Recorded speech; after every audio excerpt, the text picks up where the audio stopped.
Hello students, welcome to auto exams. मैं हूं सोनम और आज इस वीडियो में हम कंप्लीट करने वाले हैं भारतीय संविधान टॉप 50 प्रश्न को कवर करने वाले हैं, यानी भारतीय संविधान से 50 प्रश्नों को कवर करने वाले हैं। यह आज का टॉपिक काफ़ी इंपॉर्टेंट हो जाता है भारतीय संविधान। अब यह आपके हर एग्जाम के लिए इंपॉर्टेंट हो जाता है, चाहे आप किसी भी एग्जाम की तैयारी कर रहे हो तो आपके हर एग्जाम के लिए यह आज का टॉपिक काफ़ी इंपॉर्टेंट हो जाता है। तो आप सभी लोग वीडियो के लास्ट तक बने रहिएगा अपने सोनम मैम के साथ। और अगर आप हमारे चैनल पर नया विजिट किए हैं तो प्लीज़ चैनल सब्सक्राइब करिएगा, ऑटो एग्जाम्स को बेल आइकन प्रेस कर लीजिएगा। चलिए फ्रेंड्स, चलते हैं प्रश्नों की तरफ। यहाँ पे पहला क्वेश्चन आपका दिया गया है, भारत का संविधान बनने में कितना समय लगा था? तो यहाँ पे राइट आंसर हो जाएगा, संविधान बनने में आपका 2 वर्ष 11 माह और 18 दिन यह पूरे लगे गए थे। ठीक है, चलिए आगे देखेंगे। अगला क्वेश्चन आपका है कि पंचवर्षीय योजना किस देश के संविधान से ली गई है? तो राइट आंसर हो जाएगा, जो पंचवर्षीय योजना है वह भारत में रूस के संविधान से ली गई थी। आगे देखेंगे। अगला क्वेश्चन आपका है कि भारत के नीति निर्देशक तत्व किस देश के संविधान से लिए गए हैं? तो राइट आंसर हो जाएगा, यह आयरलैंड के संविधान से लिए गए थे। Option be the right answer. आगे देखेंगे। अगला क्वेश्चन आपका है, मौलिक अधिकारों का निलंबन कौन कर सकता है? तो राइट आंसर हो जाएगा, प्रेसिडेंट यानी राष्ट्रपति जो है वो मौलिक अधिकारों का निलंबन कर सकता है। नेक्स्ट देखेंगे। अगला क्वेश्चन आपका है, संविधान के मूल अधिकारों का संरक्षण कौन करता है, यानी उसका संरक्षक कौन है? तो याद रखिएगा, यहाँ पे आपका न्यायपालिका जो है वह संविधान के मूल अधिकारों का संरक्षण है। नेक्स्ट देखेंगे। अगला क्वेश्चन आपका है कि भारतीय संविधान में महिला सदस्यों की संख्या कितनी है? तो याद रखिएगा, जो आपके भारतीय संविधान है उसमें कुल महिला सदस्यों की जो संख्या थी वह 15 थी। Option see the right answer. आगे देखेंगे। अगला क्वेश्चन आपका है, संविधान सभा का प्रथम बैठक कब हुई थी? तो संविधान सभा का जो प्रथम बैठक था ना, वह आपका 9 दिसंबर 1946 को की गई थी। Option see the right answer. आगे देखेंगे। अगला क्वेश्चन आपका है, संविधान के मसौदा समिति के अध्यक्ष कौन थे? तो राइट आंसर हो जाएगा डॉक्टर भीमराव अंबेडकर। यह इनको क्या किया गया था, आपके ड्राफ्टिंग कमेटी यानी मसौदा समिति के अध्यक्ष के रूप में यहाँ पे नियुक्त किया गया था। आगे देखेंगे। अगला क्वेश्चन आपका है, संविधान सभा का संवैधानिक सलाहकार कौन था? तो संविधान सभा का संवैधानिक सलाहकार BN राव थे। तो यहाँ पे BN राव आपका राइट आंसर हो जाएगा, ऑप्शन ए। आगे देखेंगे अगले क्वेश्चन तरफ। नेक्स्ट क्वेश्चन आपका, संविधान सभा के अस्थायी सदस्य किसे चुना गया था? तो राइट आंसर हो जाएगा यहाँ पे राजेंद्र प्रसाद आपके अस्थायी सदस्य थे। और अस्थायी की बात करें तो अस्थायी जो सदस्य थे वह सच्चिदानंद सिन्हा थे। ठीक है, याद रखिएगा, संविधान सभा के अस्थायी अध्यक्ष राजेंद्र प्रसाद और अस्थायी अध्यक्ष सच्चिदानंद सिन्हा। ठीक है, याद रखिएगा। चलिए आगे देखेंगे अगले क्वेश्चन की तरफ। अगला क्वेश्चन आपका कि भारतीय संविधान के जनक हैं। तो भारतीय संविधान के जनक कौन है दोस्तों? राइट आंसर हो जाएगा आपका, ऑप्शन ए भीमराव अंबेडकर। भीमराव अंबेडकर ने आपके संविधान में महत्वपूर्ण योगदान निभाई थी, इसलिए इन्हें भारतीय संविधान का जनक कहा जाता है। लेकिन अगर यहाँ पे बात करें, अगला आपका है क्वेश्चन की निम्नलिखित में से किस भारतीय संविधान का कुंजी कहा जाता है? तो याद रखिएगा, निम्नलिखित में से जो आपका भारतीय संविधान का कुंजी कहा जाता है, तो प्रस्तावना जो प्रियम्बल है इसे भारतीय संविधान का कुंजी कहा जाता है। ठीक है, याद रखिएगा, option A the right answer. आगे देखेंगे। अगला क्वेश्चन आपका है, मूल संविधान में कुल कितने मौलिक अधिकार थे? तो यहाँ पे मूल संविधान पूछा जा रहा है, जब आपका संविधान बना था तो उस समय कुल आपका 7 मौलिक अधिकार हुआ करता था। 7 आपका राइट आंसर हो जाएगा। ठीक है, लेकिन वर्तमान में 6 है। वर्तमान में कितनी है? 6 है। तो यहाँ पे आपसे मूल संविधान पूछा है तो इसके अकॉर्डिंग आपका आंसर ए होगा। ठीक है, 7 मौलिक अधिकार थे। चलिए आगे देखेंगे। अगला क्वेश्चन आपका है, भारतीय संविधान में मौलिक अधिकारों की अवधारणा किस देश के संविधान से ली गई है? तो यहाँ पे राइट आंसर हो जाएगा, यह जो आपके मौलिक अधिकारों की अवधारणा ली गई है ना, यह आपके कहाँ से ली गई है? तो अमेरिका के संविधान से ली गई है। यह आपकी मौलिक अधिकार यानी फंडामेंटल राइट्स। ठीक है, चलिए आगे देखेंगे अगले क्वेश्चन तरफ। अगला क्वेश्चन आपका है, स्वतंत्र भारत के पहले कानून मंत्री कौन थे? तो यहाँ पे याद रखिएगा, स्वतंत्र भारत के पहले कानून मंत्री थे वह हो जाते हैं आपके कौन? राइट आंसर हो जाएगा यहाँ पे डॉक्टर भीमराव अंबेडकर। यह आपके स्वतंत्र भारत के पहले कानून मंत्री थे। मौलाना अब्दुल कलाम आज़ाद या शिक्षा मंत्री थे, याद रखिएगा। राजेंद्र मंत्री क्या थे? या खाद्य मंत्री थे। ठीक है, राजेंद्र प्रसाद। चलिए आगे देखेंगे। अगला क्वेश्चन आपका है, भारतीय संविधान में संघ लोक सेवा आयोग UPSC का प्रावधान किस देश के संविधान से लिया गया है? तो राइट आंसर हो जाएगा, यह आपके ब्रिटेन के संविधान से लिया गया है। Option D the right answer. Next देखेंगे अगले क्वेश्चन तरफ। यह सारे इंपॉर्टेंट क्वेश्चन है दोस्तों आपके एग्जाम के लिए, आपके हर एग्जाम में इनसे संबंधित क्वेश्चन पूछे जाते हैं, तो आप लोग इसे देख लिया करिए, ठीक है। इसे पूरा देखिएगा प्रश्न, यह प्रश्न आपके एग्जाम में कई बार पूछे भी गए हैं। चलिए आगे देखेंगे। अगला क्वेश्चन आपका दिया गया कि किस संविधान को मिनी संविधान कहा जाता है। यह तो कई बार आपका एग्जामिनर के द्वारा पूछा गया क्वेश्चन रहता है। तो दोस्तों जो आपका 42वां संविधान संशोधन है, इसके अंतर्गत संविधान में कई चेंजेस किए गए थे, इसलिए इसे मिनी संविधान या लघु संविधान भी कहा जाता है। नेक्स्ट देखेंगे अगला क्वेश्चन आपका है, निम्नलिखित में से कौन सा मौलिक अधिकार नहीं है। तो याद रखिएगा मौलिक अधिकार कौन सा नहीं है, यह आपका हो जाएगा ऑप्शन सी, यानी संपत्ति का अधिकार। जो संपत्ति का अधिकार है उसे मौलिक अधिकार की कैटेगरी से हटा दिया गया। मौलिक अधिकार जो था आपका संपत्ति का अधिकार, इसे हटाकर आपका क्या कर दिया गया है, इसे कानूनी अधिकार यानी विधि के द्वारा इसे कर दिया गया, तो कानूनी अधिकार प्रदान कर दिया गया है। यह आपके अब मौलिक अधिकार में नहीं रहा, तो याद रखिएगा। चलिए आगे देखेंगे। अगला क्वेश्चन आपका है, राष्ट्रपति बनने के लिए कितनी उम्र होनी आवश्यक है। तो राइट आंसर हो जाएगा 35 वर्ष। राष्ट्रपति या उपराष्ट्रपति, किसी भी आपके राष्ट्रपति या उपराष्ट्रपति हो, उनको उनकी उम्र की बात की जाए तो उनका जो होगा 35 वर्ष पूरी होनी चाहिए, यानी कंप्लीट होनी चाहिए। तो 35 वर्ष आपका होना चाहिए, option see the right answer. Next देखेंगे। अगला क्वेश्चन आपका है कि भारत के संविधान की प्रस्तावना में समाजवादी और धर्मनिरपेक्ष शब्द को किस संशोधन द्वारा जोड़ा गया। तो राइट आंसर हो जाएगा, यह आपके 42वां संविधान संशोधन के अंतर्गत ही किया गया था 1976 में। चलिए आगे देखेंगे। अगला क्वेश्चन आपका है, निम्नलिखित में से संविधान की अवधारणा किस देश से ली गई है। तो याद रखिएगा जो संविधान की अवधारणा थी यह कहाँ से ली गई है। तो राइट आंसर हो जाएगा आपका, यह लिया गया है आपके फ्रांस से, ठीक है, फ्रांस से ली गई है। राइट आंसर हो जाएगा आपका ऑप्शन सी। तो यहाँ पे लिखित होगा, यहाँ पे निम्नलिखित में से लिखित संविधान की अवधारणा किस देश से ली गई है। तो आपका फ्रांस राइट आंसर हो जाएगा। नेक्स्ट देखेंगे। अगला क्वेश्चन आपका है, राज्यसभा का पदेन सभापति होता है। तो राज्यसभा का जो पदेन सभापति होता है वह होता है आपका उपराष्ट्रपति। तो option see the right answer. आगे देखेंगे। अगला क्वेश्चन आपका है, स्वतंत्र भारत के पहले कानून मंत्री कौन थे।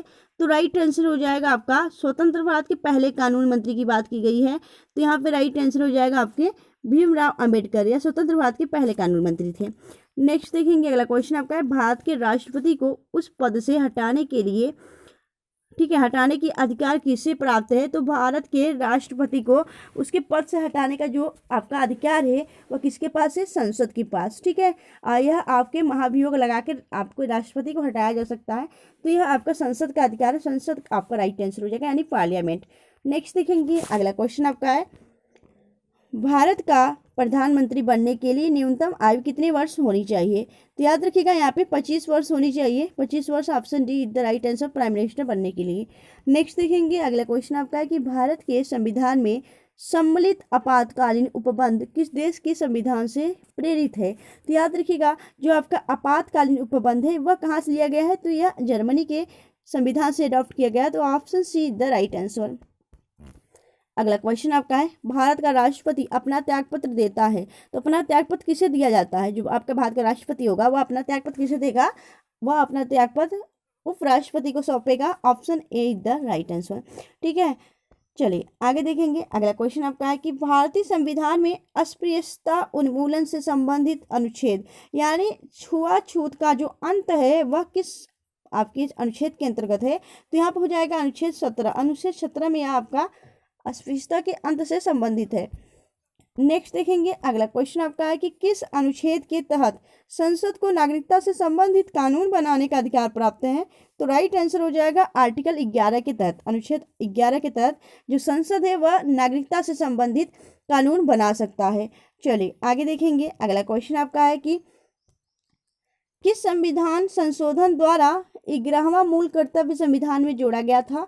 तो राइट आंसर हो जाएगा 86वां संविधान संशोधन के अंतर्गत जो 2002 में किया गया था, उसके अंतर्गत जो 11वां मूल कर्तव्य था यानी फंडामेंटल ड्यूटीज, उसे जोड़ा गया था आपके भारतीय संविधान में। नेक्स्ट देखेंगे। अगला क्वेश्चन आपका है कि नए राज्य का गठन अथवा उसकी सीमा में परिवर्तन करने का अधिकार किसको है। तो यह अधिकार संसद को सौंपा गया है, ठीक है, कि कोई भी राज्य उसकी उसका नया राज्य का गठन करे या उसकी सीमा में परिवर्तन कर सकता है, चाहे उसमें वृद्धि या फिर कमी करने का जो अधिकार है वह संसद को सौंपा गया है। नेक्स्ट देखेंगे, अगला क्वेश्चन आपका है, किस संवैधानिक संशोधन के अंतर्गत सिक्किम को भारत की सह राज्य बनाया गया है? तो राइट आंसर हो जाएगा आपका यहाँ पे 35वां संविधान संशोधन। 35वां संविधान संशोधन के अंतर्गत जो संविधान आपका सिक्किम था, सिक्किम को सह राज्य बनाया गया था, फिर बाद में उसे पूर्ण राज्य का दर्जा दे दिया गया। नेक्स्ट देखेंगे, अगला क्वेश्चन आपका है, मौलिक अधिकारों के बारे में सुनवाई कौन करने का अधिकार किसको है? तो जो मौलिक अधिकारों की सुनवाई करने का जो अधिकार सौंपा गया है वह किसके पास है? तो यह आपके राइट आंसर हो जाएगा सर्वोच्च न्यायालय, option C is the right answer. Next देखेंगे, अगला क्वेश्चन आपका है, भारतीय संविधान का कौन सा अंग समाजवादी व्यवस्था करने की प्रेरणा देता है? तो राइट आंसर हो जाएगा राज्य के नीति निर्देशक तत्व, जो कि आयरलैंड के संविधान से लिया गया है, जिन्हें हम डीपीएसपी के नाम से जानते हैं। डीपीएसपी यानी directive principle of state policy, ठीक है, option B is the right answer. यह आपका एक समाजवादी व्यवस्था करने का प्रेरणा देता है। नेक्स्ट देखेंगे, अगला क्वेश्चन आपका है, राष्ट्रपति पर महाभियोग किस अनुच्छेद द्वारा लगाया जाता है? तो राइट आंसर हो जाएगा अनुच्छेद 61 के तहत यह महाभियोग प्रक्रिया आपका लगाया जाता है। महाभियोग प्रक्रिया की बात करें, यह कहाँ से लिया गया, किस संविधान से लिया गया? तो यह अमेरिका के संविधान से लिया गया महाभियोग यानी इम्पीचमेंट, ठीक है। और यह अगर बात करें तो यह आपके राष्ट्रपति के पद पर रहते हुए दोनों सदनों में पेश कराना पड़ता है, दोनों सदनों में पारित कराना पड़ता है, फिर आपका महाभियोग लगाया जाता है और राष्ट्रपति को 14 दिन पहले ही उसे बता दिया जाता है कि आप पे महाभियोग लगाया जा रहा है, ठीक है। अगर बात करें कि राष्ट्रपति अब तक भारत के कितने राष्ट्रपति पर महाभियोग लगाया गया है, तो एक भी राष्ट्रपति पर अभी तक महाभियोग नहीं लगाया गया है। चलिए आगे देखेंगे अगले क्वेश्चन की तरफ। अगला क्वेश्चन आपका है कि किस विधेयक को राष्ट्रपति पुनः विचार के लिए नहीं लौटाता है? तो राइट आंसर हो जाएगा जो आपका कौन सा ऐसा विधेयक होगा, तो याद रखिएगा आपका, ठीक है, कौन सा ऐसा विधेयक है? तो राइट आंसर हो जाएगा आपका धन विधेयक, ठीक है, कौन सा हो जाएगा आपका करेक्ट आंसर हो जाएगा धन विधेयक। चलिए आगे देखेंगे, अगला क्वेश्चन आपका है कि जो राष्ट्रपति है वह अपनी जो उपराष्ट्रपति को पद व गोपनीयता की शपथ कौन दिलाता है? ठीक है, उपराष्ट्रपति को पद व गोपनीयता की शपथ कौन दिलाता है? तो यहाँ पे आपका राइट आंसर हो जाएगा आपका राष्ट्रपति दिलाता है, ठीक है, यानी भारत का जो प्रेसिडेंट है। तो आपका राइट आंसर हो जाएगा राष्ट्रपति, option A is the right answer.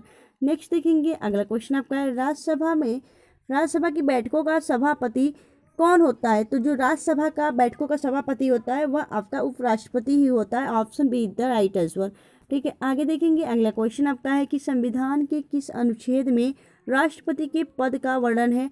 तो राइट आंसर हो जाएगा यहाँ पे राष्ट्रपति के पद का वर्णन किसमें है? तो आपका राष्ट्रपति के पद का वर्णन की बात करें तो यह 52 में, आर्टिकल 52 में, ठीक है। चलिए आगे देखेंगे, अगला क्वेश्चन आपका है कि राज्यसभा की प्रथम महिला सचिव कौन थी? तो याद रखिएगा राज्यसभा की जो प्रथम महिला सचिव थी वह BS रमा देवी हो जाती है, option A is the right answer. आगे देखेंगे, अगला क्वेश्चन आपका है कि प्रधानमंत्री पद से त्यागपत्र देने वाले पहले प्रधानमंत्री कौन थे? तो राइट आंसर हो जाएगा आपका कौन से थे?